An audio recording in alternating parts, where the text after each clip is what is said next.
Le cobra est un autre serpent qui possède non seulement des glandes venimeuses, mais aussi une force physique considérable. Le cobra royal est généralement le serpent venimeux le plus long de la planète et peut devenir plus long que certains pythons. Il convient de dire d'emblée que la contacter est une idée stupide pour n'importe quel chat. Les chances d'affronter un léopard, un lion ou un tigre ne sont pas totalement nulles, mais un cobra a beaucoup plus de chances de l'emporter. Il ne sera pas possible de le vaincre d'un seul coup. Et lors d'un combat rapproché à courte distance, il est presque certain qu'il parviendra à tordre et à mordre l'adversaire, au moins au niveau du doigt. C'est plus qu'il en faut pour une puissante neurotoxine.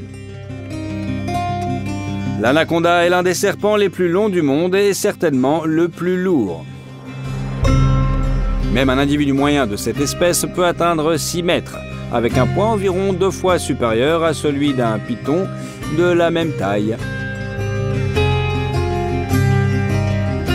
La masse d'un jeune taureau, une rapidité incroyable et des réflexes affûtés, tout cela fait de l'anaconda un adversaire extrêmement dangereux. Mais la façon dont il s'est adapté aux conditions de vie dans le bassin du fleuve Amazon est particulièrement inspirante. En effet, ce serpent adore l'eau et la natation. Dans le fleuve, il dispose d'une grande marge de manœuvre et peut se déplacer avec plus d'aisance et dans différents plans. Toute la masse de l'anaconda est constituée de muscles les plus puissants, tordus comme des câbles métalliques serrés autour du squelette d'un serpent. Il n'est donc pas surprenant que l'anaconda soit l'une des rares créatures prédatrices à chasser non seulement les animaux herbivores, mais aussi les crocodiles. De plus, l'anaconda peut même vaincre le caïman noir, probablement le lézard le plus dangereux d'Amérique du Sud et d'Amérique du Nord. En l'attaquant, le serpent enchevêtre l'ennemi avec des anneaux et le serre progressivement. Cela permet non seulement d'étouffer l'animal, mais aussi d'endommager gravement ses organes internes et en particulier son système circulatoire. Ainsi, l'anaconda se sent en pleine confiance, même dans un endroit aussi dangereux que l'Amazonie. Jusqu'à ce que le jaguar entre en scène. Ce félin est la seule panthère du Nouveau Monde, la 3e plus grande au monde après le tigre et le lion. Bien qu'il soit inférieur au lion en longueur et en masse, la force de morsure du jaguar est presque 2 fois supérieure. Des mâchoires incroyablement puissantes qui pourraient certainement laisser une trace de croc, même sur du métal, sont nécessaires pour ouvrir l'armure la plus solide des animaux locaux. L'anaconda n'a pas d'armure, seulement une peau lisse et, soit dit en passant, écailleuse, agréable au toucher. Les crocs du jaguar s'attaquent à cette protection comme un couteau chaud découpe le beurre. Mais l'essentiel, c'est bien sûr sa dextérité. Les jaguars sont incroyablement rapides. Leur ruée vers les proies ressemble à ces scènes d'action d'un film de super-héros, lorsqu'un personnage se déplace si vite qu'il se transforme en une ombre floue. Sauf que le jaguar n'a pas besoin d'images de synthèse pour montrer une telle chose.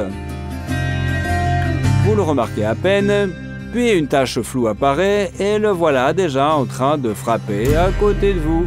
La vitesse est combinée à une force colossale. Un jaguar peut soulever le même caïman noir en le tenant dans ses mâchoires, puis sauter sur un rivage marécageux escarpé.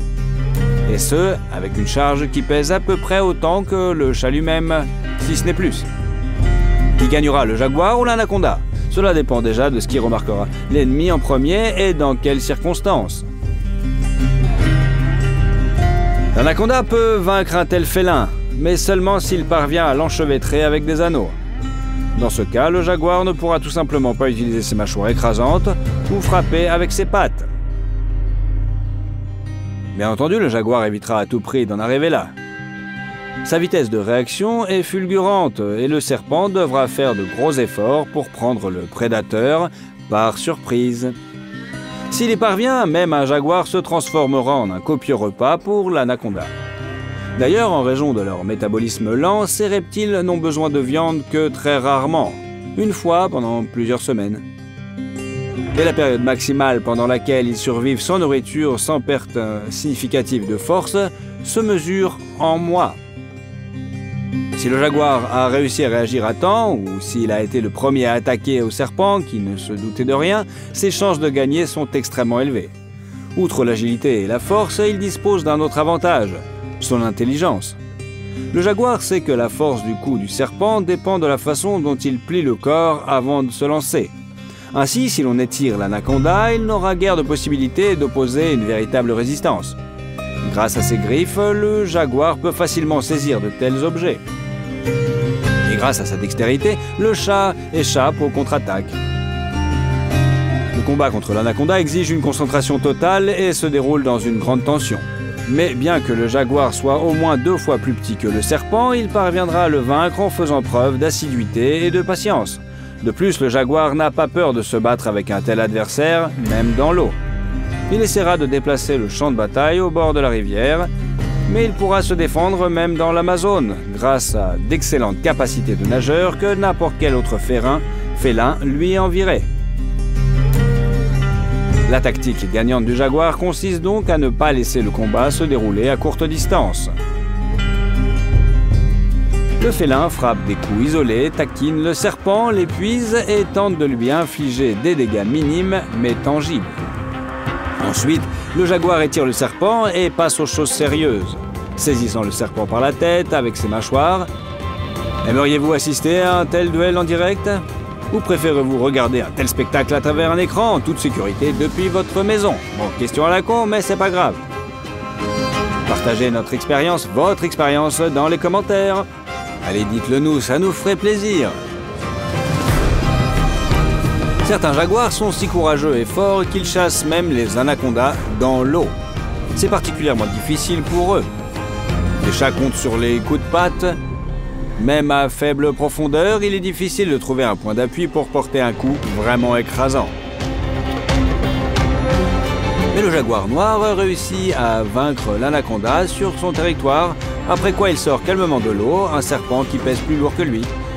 Un véritable exploit. Comme vous le savez déjà, malgré les muscles puissants des pythons et des boas, ainsi que les toxines des serpents venimeux, ces reptiles n'ont pas une vie sans nuages. Ils ont des adversaires de taille. C'est pourquoi certains d'entre eux ont trouvé des armes étonnantes. Crocs et griffes, c'est normal pour des animaux. Mais le tir... Il s'avère que certains serpents ont vraiment appris à attaquer à distance. Il s'agit des cobras cracheurs. En fait, plusieurs types de serpents peuvent libérer du venin à distance. Il s'agit peut-être d'une caractéristique d'un ancêtre commun dont plusieurs espèces sont issues. Ou peut-être que plusieurs espèces se développent parallèlement, sont parvenues à de telles armes indépendamment les unes des autres. Quoi qu'il en soit, le tir au poison est une arme efficace contre les chats agresseurs, quelle que soit leur taille. Comment fonctionne cet étonnant mécanisme? Les dents de ces serpents ont une forme spécifique. Les canaux par lesquels le poison est acheminé semblent tourner vers le bas. Pour tirer du venin, le serpent lève la tête, vise et libère le liquide par ses trous sous une telle pression qu'il vole à une distance d'environ 7-8 pieds, plus de 2-3 mètres. En même temps, cette technique est exclusivement une arme de défense. Pendant la chasse, les serpents ne crachent jamais du venin et n'essaient pas d'attraper leur proie à distance. Au contraire, ils chassent de la manière habituelle. Ils s'approchent furtivement de la proie ou lui tendent une embuscade pour lui injecter du venin dans le corps par une morsure conventionnelle.